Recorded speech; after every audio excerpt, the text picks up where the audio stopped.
Hello, everyone, and welcome back to our reading of In the Swiss Family Robinson. Today's chapter, The Stranded Whale. Let's get started.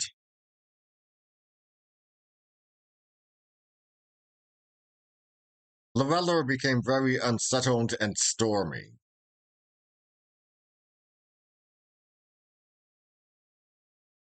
Heavy clouds gathered on the horizon, and passing storms of wind with thunder, lightning, and torrents of rain swept over the face of nature from time to time.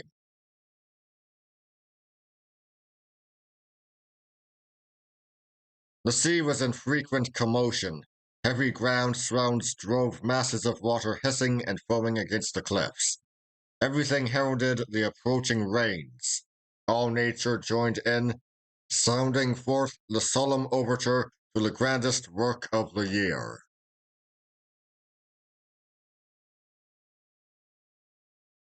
It was now the beginning of the month of June, and we had 12 weeks of bad weather before us.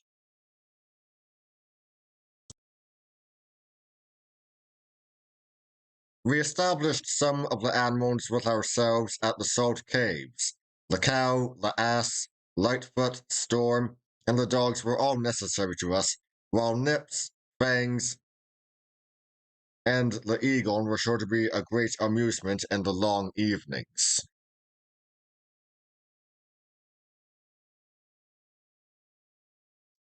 The boys would ride over to Falconhurst very often to see that all was in order there, and fetch anything required.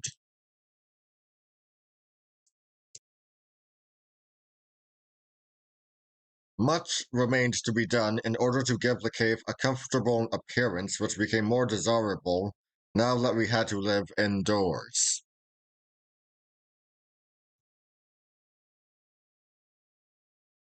The darkness of the inner regions annoyed me, and I set myself to inventing a remedy.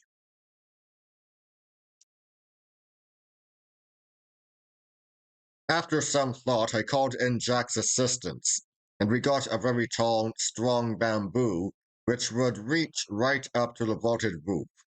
This we planted in the earthen floor, securing it round by driving wedges in round it. Jack ascended this pole very cleverly, taking with him a hammer and chisel to enlarge a crevice in the roof so as to fix a pulley by means of which, when he descended, I drew up a large ship's lantern, well supplied with oil, and as there were 4 wicks, it afforded a very fair amount of light.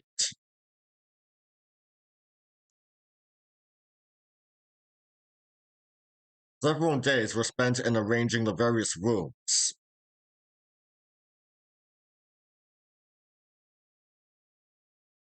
Ernest and Franz undertook the library, fixing shelves and setting in order the books we had salvaged from the wreck.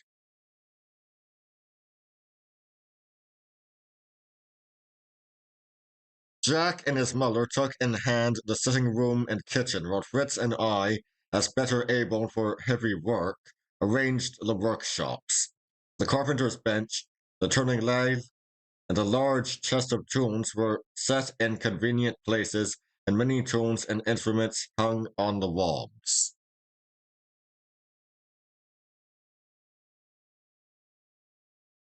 An adjoining chamber was fitted up as a forge with fireplace, bellows, and anvil complete, all of which we had found in the ship, packed together and ready to set up.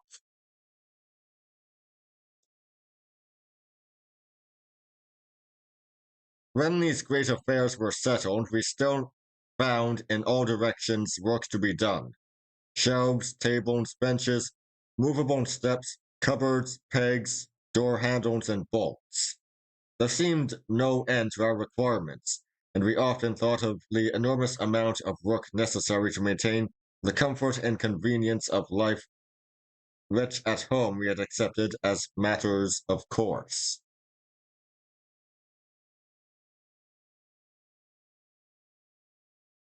But in reality, the more there was to do, the better.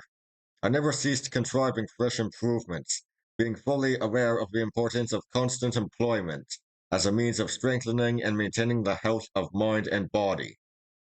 This indeed was a consciousness of continual progress toward a desirable end, is found to constitute the main element of happiness.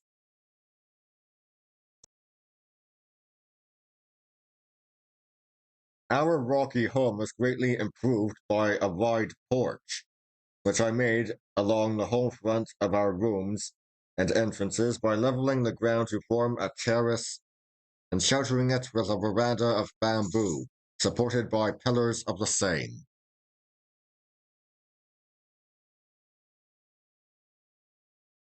Ernest and Franz were hardly successful as librarians.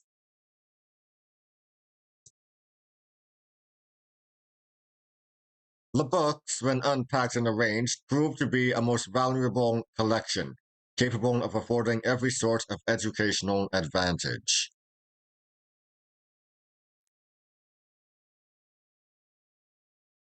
Besides a variety of books of voyages, travels, divinity, and natural history, several containing fine colored illustrations, there were histories and scientific works, as well as standard fiction in several languages. There was also a good assortment of maps, charts, mathematical and astronomical instruments, and an excellent pair of globes.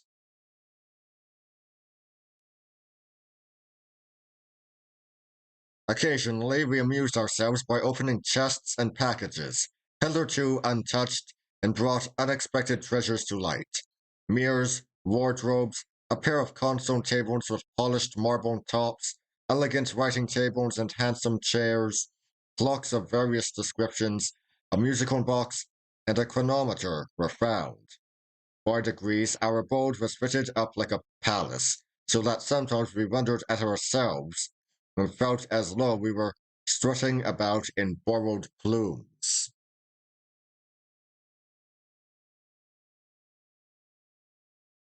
The children begged me to decide on a name for our salt cave dwelling, and that of Rockburg was chosen unanimously.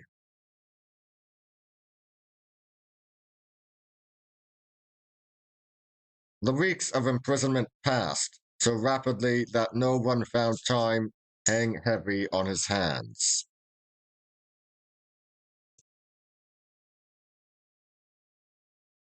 As the rainy season drew to a close, the weather for a while became wilder and the storms fiercer than ever. Thunder roared, lightning blazed, torrents rushed toward the sea, which came in raging billows to meet them, lashed to fury by the tempests of wind which swept the surface of the deep.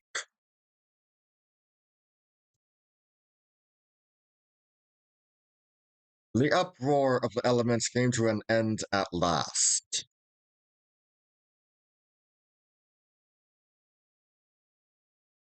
Nature resumed her attitude of repose, her smiling aspect of peaceful beauty. Soon all traces of the ravages of floods and storms would disappear beneath the luxuriant vegetation of the tropics.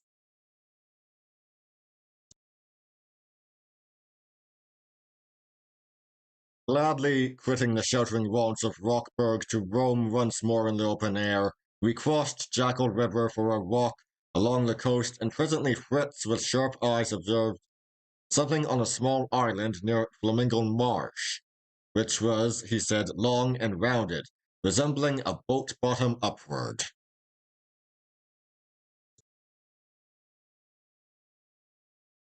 Examining it with the telescope, I could form no other conjecture, and we resolved to make it the object of an excursion next day, being delighted to resume our old habit of starting in pursuit of adventure.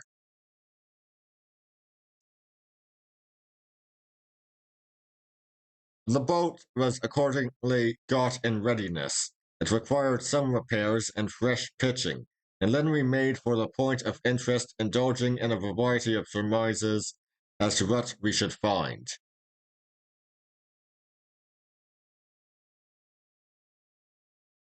It proved to be a huge stranded whale.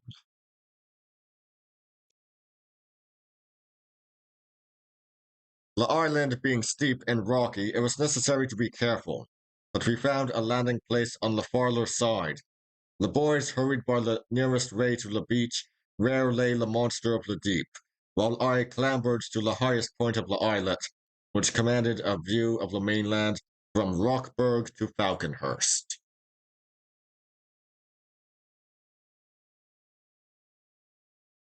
On rejoining my sons, I found them only halfway to the great fish, and as I drew near, they shouted in high glee. Oh, father, just look at the glorious shells and coral branches we are finding. How did it happen that there are such quantities?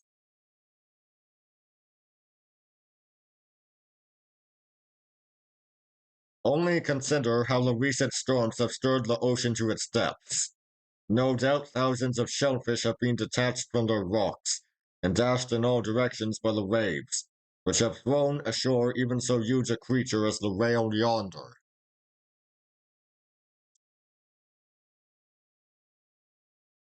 Yes, isn't he a frightful great brute? Cried Fritz. Ever so much larger than he seemed from a distance. The worst of it is, one does not round see what use to make of the huge carcass.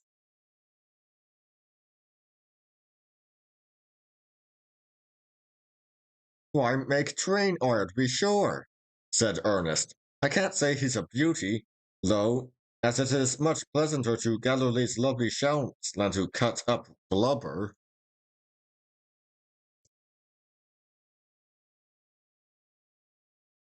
Well, let us amuse ourselves with them for the present, said I. But in the afternoon, when the sea is calmer, we will return with the necessary implements and see if we can turn the stranded round to good account.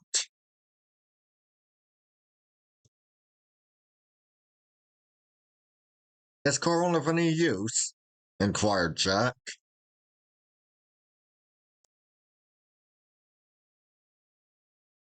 In former times it was pounded and used by chemists, but it is now chiefly used for various ornaments and made into beads for necklaces, etc. As such, it is greatly prized by savages, and were we to fall in with natives, we might very possibly find a store of coral useful in bartering with them.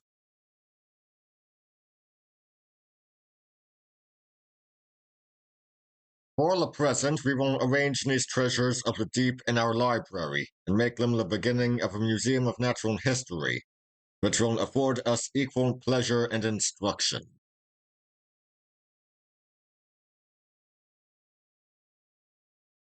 We were soon ready to return to the boat, but Ernest had a fancy for remaining alone on the island till we came back, and asked my permission to do so, that he might experience for an hour or two the sensations of Robinson Crusoe.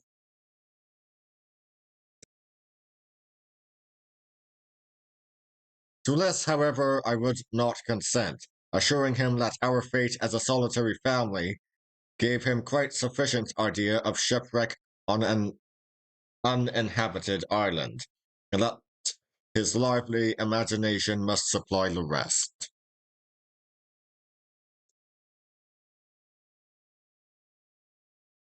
The boys found it hard work to row back, and began to beg of me to exert my wonderful inventive powers in contriving some kind of rowing machine.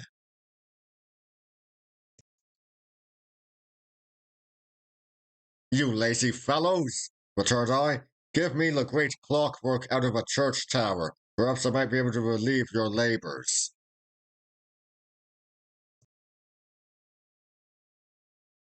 Oh, father, cried Fritz, don't you know there are iron wheels in the clockwork of the large kitchen jacks? I'm sure Miller would give them up, and you could make something out of them, could you not?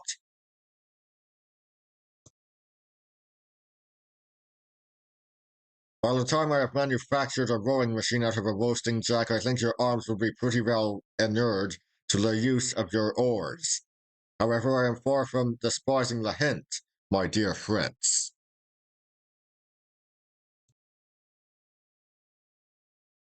Upon our return, the animated recital of our adventures, the sight of the lovely shells and corals, and the proposed work for the afternoon inspired the Muller and Franz with a great wish to accompany us.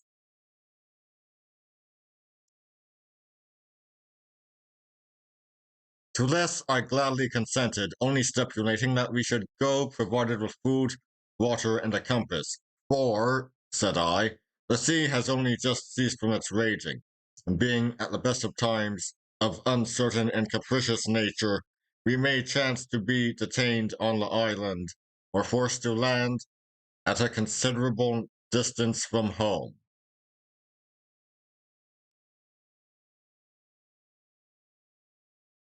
Dinner was quickly dispatched, and preparations set on foot.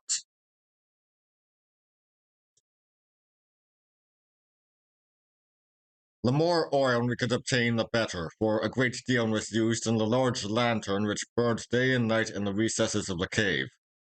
Therefore, all available casks and barrels were pressed into the service. Many, of course, once full of pickled herrings, potted pigeons, and other winter stores, were now empty, and we took a goodly fleet of lees in tow.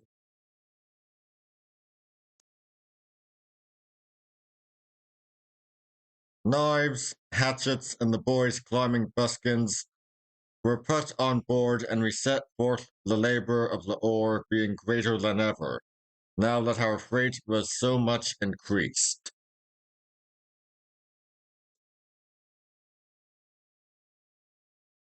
The sea being calm and the tide suiting better, we found it easy to land close to the whale. My first care was to place the boat, as well as the casks, in perfect security, after which we proceeded to a close inspection of our prize.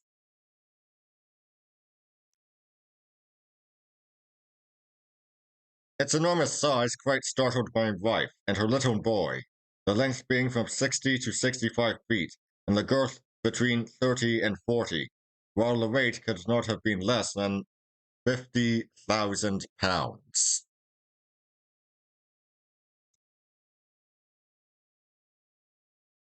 The color was a uniform velvety black, and the enormous head about one-third of the length of the entire bulk. The eyes quite small, not much larger than those of an ox, and the ears almost undiscernible.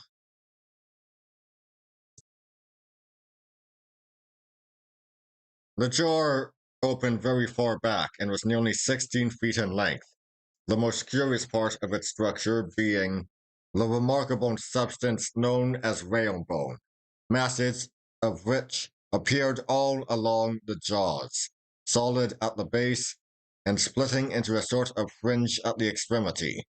This arrangement is for the purpose of aiding the whale in procuring its food and separating it from the water.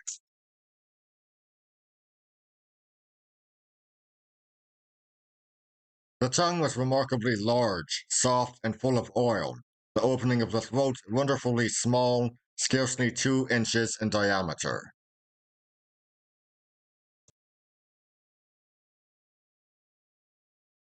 Why, what can the monster eat? Exclaimed Fritz.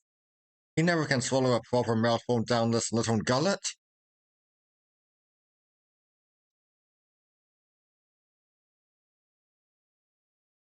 The mode of feeding adopted by the whale is so curious, I replied, that I must explain it to you before we begin work.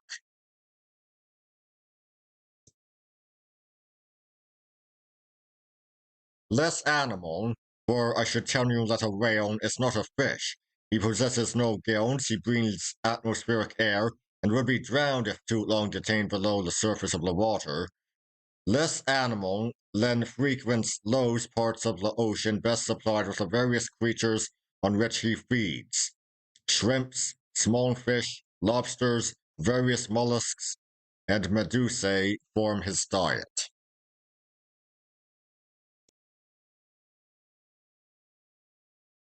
Driving with open mouth through the congregated shoals of these little creatures, the whale engulfs them by millions in his enormous jaws, and continues his destructive course until he has sufficiently charged his mouth with prey.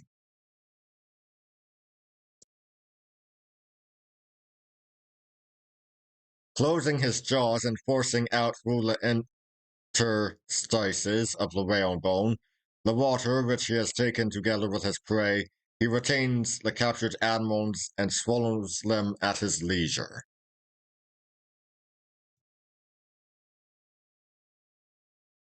The nostrils or blowholes are placed, you see, on the upper part of the head, in order that the whale may rise to breathe and repose on the surface of the sea, showing very little of his huge carcass.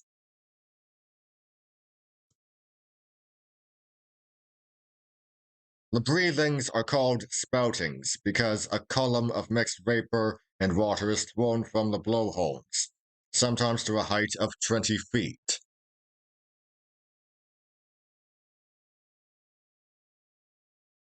And now, boys, fasten on your buskins and let me see if you can face the work of climbing this slippery mountain of flesh and cutting it up.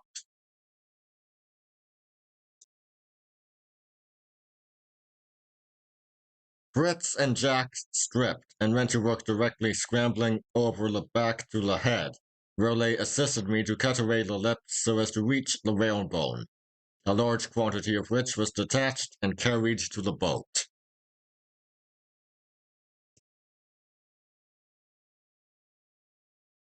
Ernest labored manfully at the creature's side, cutting out slabs of blubber while his fellow and friends helped as well as they could to put it in casks.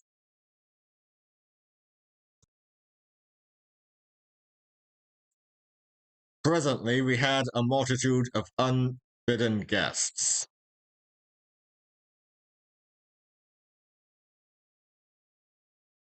The air was filled by the shrill screams and hoarse croaks and cries of numbers of birds of prey. They flew around us in ever narrowing circles, and becoming bolder as their voracity was excited by the near view of the tempting prey, they alighted close to us, snatching morsels greedily from under the very strokes of our knives and hatchets.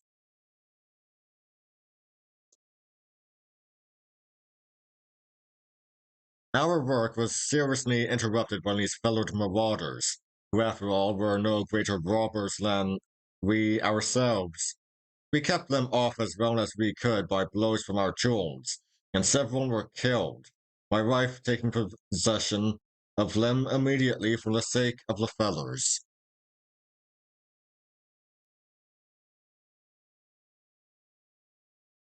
It was nearly time to leave the island, but first I stripped off a long piece of the skin to be used for traces, harness, and other leather work. It was about 3/4 of an inch thick and very soft and oily, but I knew it would shrink and be tough and durable.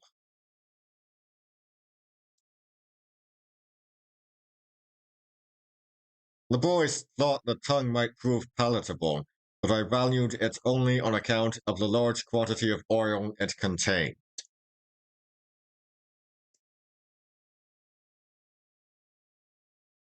With a heavy freight, we put to sea and made what haste we could to reach home and cleanse our persons from the unpleasant traces of the disgusting work in which we had spent the day.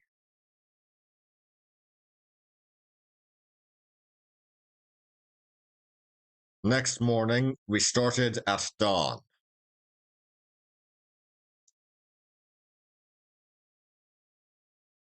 My wife and friends were left behind, for our proposed work was even more horrible than that of the preceding day. They could not assist and had no inclination to witness it.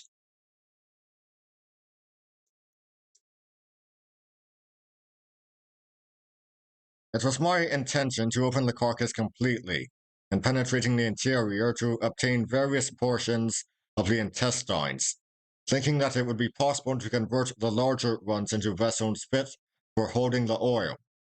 This time we laid aside our clothes and wore only strong canvas trousers when we commenced operations, which were vigorously carried on during the whole of the day. Then, satisfied that we could do so with a clear conscience, we abandoned the remains to the birds of prey, and, with a full cargo, set sail for land.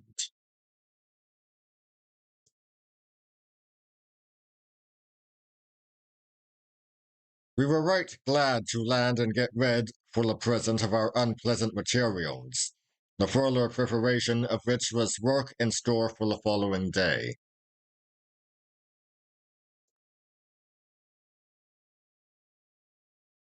A refreshing bath, clean clothes, and supper cheered us all up, and we slept in peace. And that would be all for today. I'll see you all next time. See ya!